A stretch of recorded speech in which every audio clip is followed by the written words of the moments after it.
This is the Parent Portal Show.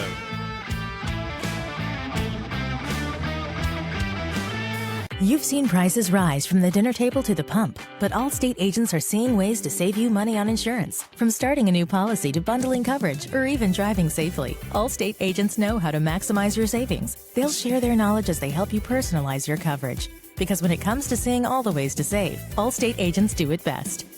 Mike Hammer has over 35 years as an Austin area Allstate agent. Call 512-343-6994 or visit MikeHammer@allstate.com. Savings vary, subject to terms, conditions, and availability. Allstate Fire and Casualty Insurance Company and Affiliates, Northbrook, Illinois. Good morning. Welcome to the Parent Portal Show. This is Stephen Nold and Coach James Gumbert with me. Reach out to us and see our YouTube channel, Parent Portal Show, The Parent Portal Show. And you can also email us, Stephen@parentportalshow.com, James@parentportalshow.com. And you can certainly find us on your favorite podcast platform. Good morning, Coach. It's a rainy day outside. It is kind of a rainy day, isn't it? Good morning to you. How's things in the world of Parent Portal?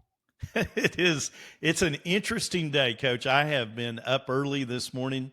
It's been fun. There's a lot of great things going on. We're into not West Texas, but Texas football.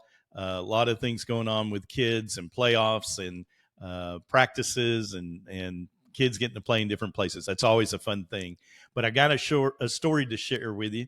And it's relevant to one of the youth organizations that I'm involved with, that I sit on a board. It's a rather large youth organization. And recently we've had some drama, go figure, in a youth sports program that drama would exist. But we've had some drama, and that drama has kind of festered and kind of blown up, and a lot of different issues going, and you got parents involved, you got coaches involved, you got board directors involved, and it's just the hairy world of youth sports. I think that's such a classic example of what often happens in this world when we start talking community. Yeah, I've heard equations to like weekend softball, where you get a bunch of adults and they're out playing a sport, and they're in their 50s and 60s, and that all of a sudden there's drama where you're supposed to be out having fun. There's drama. And so I've seen it. I've coached it. It's one of those things that's anytime you put competition out there and you start keeping score, that competitiveness comes out in a number of different ways. Well, I'm not going to comment about adult softball and alcoholic beverages that might influence some of that too. But never said it. I just said it. The weekend warriors, I've seen them before. Yeah. So this morning I'm dealing with some topics, having to get into some phone calls and things. And it's, sometimes it just gets kind of ugly and painful. And, when parents don't work together, and coaches don't work with parents, and then the board directors get involved, it really can get very ugly. And it's not, it's not how you'd like a community to work, right? You want parents to be able to get along with each other. So went through a lot of that, a lot of phone calls, and then had to get on a phone call, pretty much a totally different subject, but ended up reaching a parent who shared with me some thoughts. I hadn't talked to her in a while. It's been a good 3 or 4 years. I coached one of her kids at one point in time, so had some knowledge about the family. And she shared with me some observations that she had about the program that they were now in. So they're at a high school. This athlete is playing football. And she said, Stephen, about, I guess 10, 15 years ago, her older son had gone through a program, and she noticed that the parents really bonded together well, and the participation in the board and the booster club and just the things that needed to happen to support the athlete, she said, was just amazingly very powerful and very, very productive. Parents were on the same page, players had played with each other. And it turned out it was because of this youth sports organization that they had come through together. Now, they weren't always on the same team. Sometimes they played against each other, but over the years, they had grown up together. And she saw that these athletes were really doing well on the field, and they had a very couple of successful years because of that. So fast forward to today, and lo and behold, her younger son is going through the program and now in the football program. And sure enough, the same kind of story. The kids knew each other, the parents knew each other, and they were bonded together as a unit that was able to come together with their strengths and weaknesses, and they're winning games. And it's a very telling story in my mind of what a community provides to a athlete and to a set of parents. Wow. Okay. So in my world, I call that culture, right? Sure. Yeah. And culture doesn't always happen on the field of play, and it isn't always with just athletes. You know, we talk about our teams as families sometimes, Yeah. because it's a lot of the culture, a lot of the relationships are built not when you're playing, but when you're goofing around, you're having a barbecue, you're playing, Going to lunch together. going to lunch together.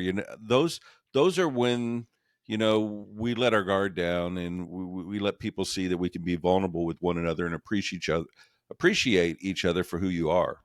And you're spot on, because kids look at their parents as role models, and if they see, hey, my parents can't work with anybody, in this space, then there's some aversion there. There's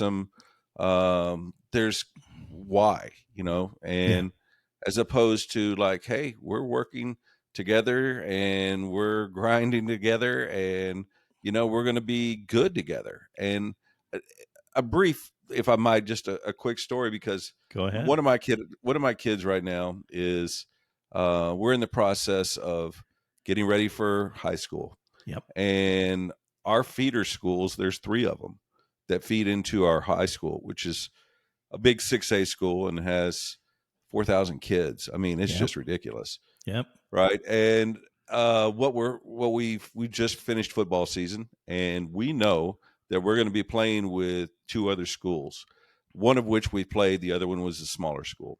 But we're in the process right now of doing exactly what you're talking about, is starting to build those relationships with families and players that we know we're going to be playing with next year. Yeah. And it's very timely you're talking about this, because I don't know any of the parents on these other teams, and I know just what I see as a eye test. Um, and so literally in the past 2 days, we've had these conversations with these moms and dads, and said, hey, is there an interest there on your part? And if there is, do you know other people in your group that would be interested? And that's where it starts, is you take that step. And some people don't get it, right? You're talking about the people that get it, but the people that don't get it, and um you, you got 4,000 people fall through the cracks all the time. Yeah. And trying to build those communities is hard, because everybody's working, going in different directions. But the moment you mention the word kid, Yeah. I don't know many parents that wouldn't do everything for their kid. And I think that's where you recognize it's not about me, it's about we. Yeah. Well, I mean, dead on, Coach. 2 weekends ago, we showed up, and a bunch of parents showed up in the cold, freezing rain on a Sunday morning, way too early, way too cold, way too rainy. We're all just absolutely miserable, as were the players. We sat there for almost an hour for the game to get started, and it totally crashed because the rain was just too Mm. miserable. And those are experiences that you look back on and go, oh my gosh, this is just horrible. But yet the kids remember those moments. And then the next weekend, fast forward, we go into a tournament and we win the tournament. And those same parents, those same kids, we're all together. We're all celebrating the victory. And two kids got picked for MVP of the tournament, a pitcher and a player. And that, with perfect game baseball, that blows them up. Now you're starting to talk about impact on college recruiting and things like that. And that doesn't happen because they show up to a couple of practices. It happens because after the games got canceled on Sunday morning, we all went together to IHOP and we all sat around and talked about everything but baseball. We all had that opportunity for the boys and the parents to become stronger bonded and just sharing that relationship of friendship and our baseball family. I mean, at the end of the day, you end up spending time with some of these people as much as you do with other relatives, and these are people you like. Right. I mean, yeah. It's, you don't get a choice of who you're born to, but you do get that choice of who you hang out with, right? And when you find those people, uh, you like hanging around with them. I mean, it's easy to talk. Everybody shares the same goal. We want to see our kids succeed. Oh, by the way, they love succeeding playing sports. Oh, by the way, it's baseball. And all of a sudden you find out, you've got 3 or 4 things in common, and it's not like that awkward moment when you go to a junior high dance and the boys are on one side of the auditorium and the girls are on the other, and nobody talks to each other. It's that moment where it's like, hey, this is easy. Yeah. And it feels comfortable. It feels like that pair of shoes that you want to put on, not the ones that are tight and you don't want to put on. Coach, it's been a great learning opportunity to watch this. And again, to have this parent this morning kind of remind me of, despite some of the drama, which we've got plenty of that day in and day out, despite the drama, there are that success story. There is that success story and that huge, warm, loving feeling that you get out of that community that's so important to building a good program. Absolutely. We all have hectic lives, and moving is just a huge chaotic mess. If you are moving to this state, this city, what would you need to get comfortable? Even if you live in town and this is your home purchase or home sell, how would you want to be treated?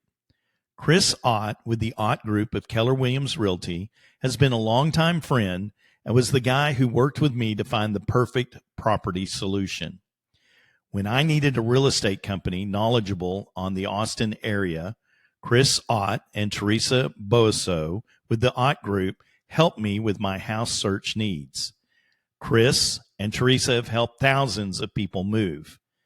The Ott Group family is celebrating 35 years in business in Austin real estate.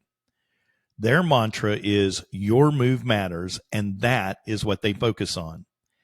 Having the Ott Group of Keller Williams Realty and their team of talented professionals assist me in every step with my search was the only way to get it done.